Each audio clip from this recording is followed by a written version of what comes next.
Momentum. Real men, real talk, real change. But some of the things that I jotted down from that, and that was, and we talked about this, half of guys and a third of girls first viewed pornography before their teenage years. It creates an alternate reality about women and sex. And it can also, for guys, mean that a no from a woman actually can mean yes. It leaves men particularly feeling ashamed, lonely, powerless to stop watching pornography. An addiction to porn is almost identical to an addiction to heroin.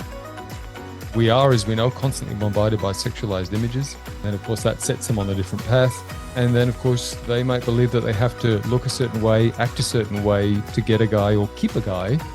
And so they end up becoming something that they didn't want to become anyway. So that's the bits that I took down, and there's a lot in that. But I mean, these, I suppose, are some of the statements and some of the damaging stuff about pornography that we don't necessarily talk about. And with respect to when you've got teachers saying, oh no, it's a normal part of exploring and growing up and this is okay, you go, okay, well, perhaps the first accidental look is excused, but after that, when you start going down this track, it is a very slippery slope. And as Des said before, when you allow this stuff in your life, it does change the way that you see the other sex, the opposite sex, sex in general, all of that stuff. And then, of course, as we're finding out, men 20, 30 years down the track are still having a hard time on doing some of that.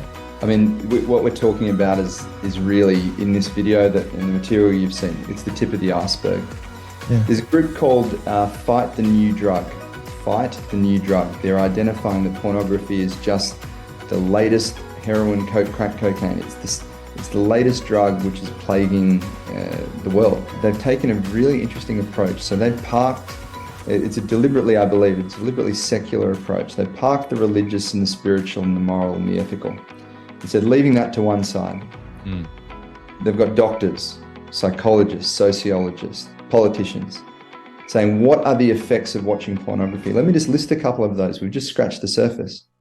Young men and women's brains are being permanently damaged by watching pornography, not only for the sexually explicit and violent nature of it, but because it's an addiction. It sets up a brain that is incapable of experiencing pleasure in normal life. Yeah. The only experience of pleasure that a person addicted to pornography can get is the ever-increasing demand for more risky, for more problematic. You can see where that goes. Momentum. Real men, real talk, real change.